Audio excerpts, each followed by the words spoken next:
this is Ashley. And Cindy. And this is Life for Dummies. Because we're real dumb.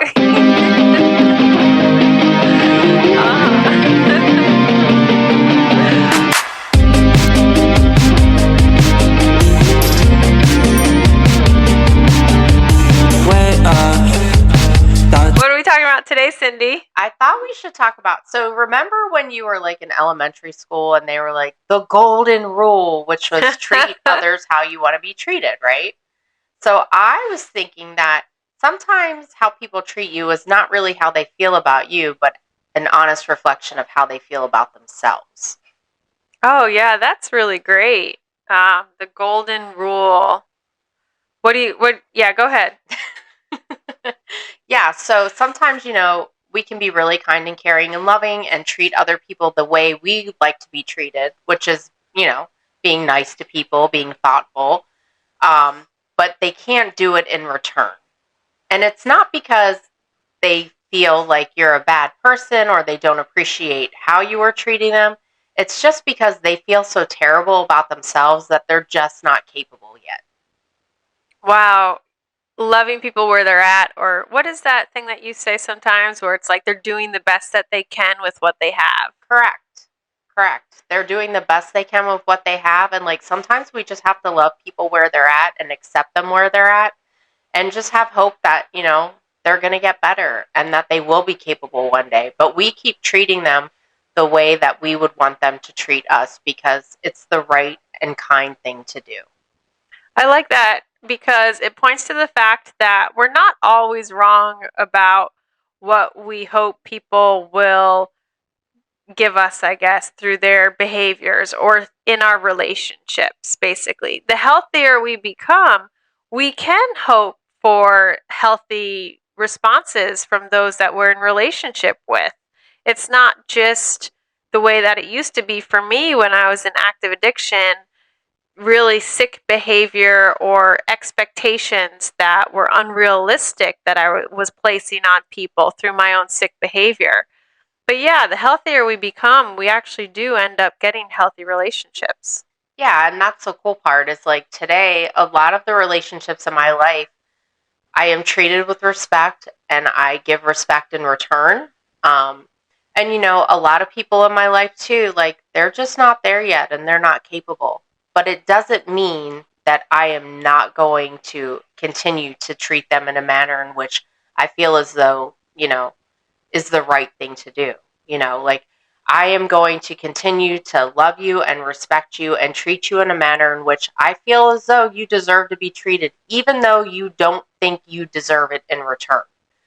Because that's how we help people become their best version of themselves, honestly, is to let them know that they deserve better. They are worthy. You are important. You are special. And you don't deserve to be treated like a piece of garbage. Yeah, I think that everybody wants to be treated well. It's an innate desire, right? Yeah, I mean, I never, listen, when I was in my active addiction, I never set out to really, I'm going to harm this person. I just didn't know another way. And dealing with this way of life, that's what we get. We meet a lot of people that just don't know another way yet. And so we have to show them the way. We have to lead them in the right direction. Yes, for me, it's easier said than done when it comes to people who are close to me in my life because I don't know what it is, Cindy. Maybe you know, but I have some kind of like antenna for toxic behavior. And it's like the antenna spikes up, and it's like, no, get out of here, like go away. And when it's people who are super close to me, I get hurt because then it's like, man, like I just wanted a good friend. And instead I'm kind of dealing with this uncomfortableness or chaos, and I didn't sign up for chaos anymore, I thought. So sometimes for me in my close relationships, it's easier said than done. Well, yeah, and that is. It's easier said than done, absolutely, most of the time.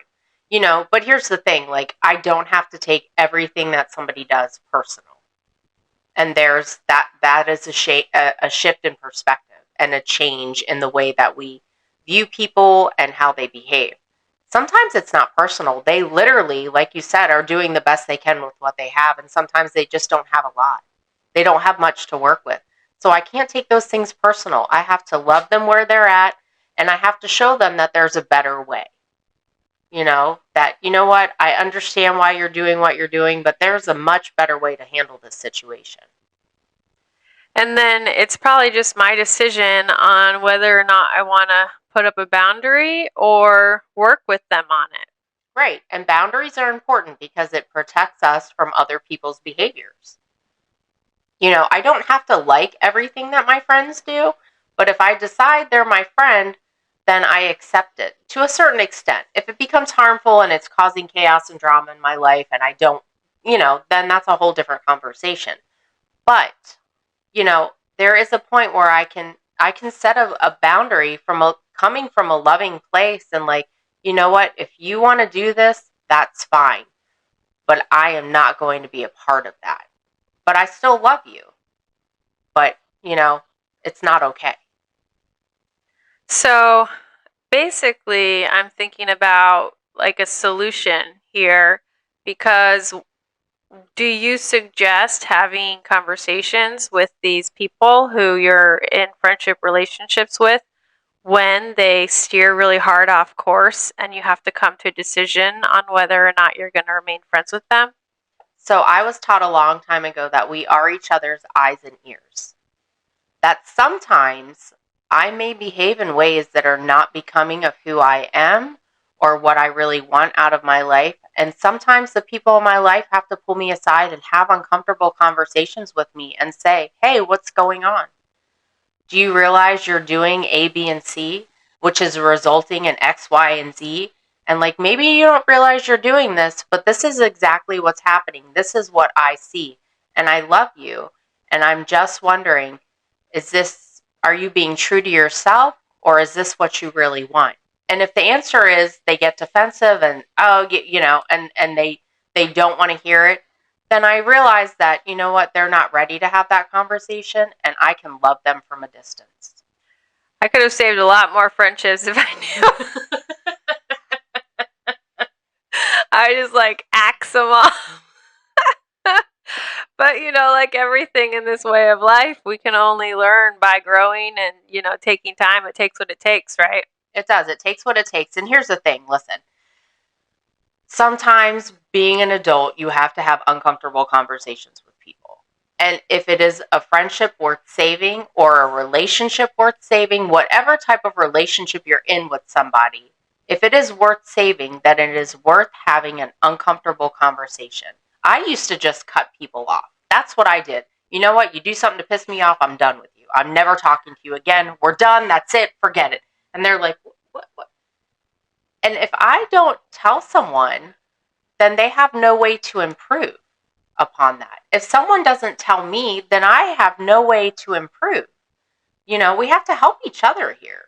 I asked for help. So part of that is you're going to tell me, even if it's uncomfortable for you and it's uncomfortable for me, you're going to let me know, hey, this behavior is not acceptable. What's wrong? Are you okay? How can we change this together? So, like, where would you say the fine line is, on we don't tell people what to do in this way of life versus what you just said right there? Well, we're not telling them what to do. I'm simply checking in with you and making sure you're okay, because these behaviors do not seem of character for you.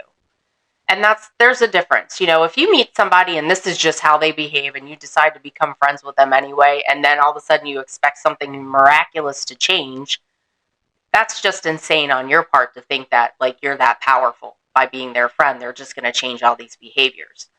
But if it's out of the ordinary and it comes from nowhere all of a sudden, then it's coming from a kind, caring, loving place of concern. Like, I don't want you to return to the way you used to be. I don't want you to repeat your past. Are you okay? That's a totally different situation. I love that, especially for our listeners and viewers, because that's what we're asking. Are you okay? Yeah, are you guys okay? If you're not okay, let us know. How can we help you? We're here to help you. We love you. Keep coming back.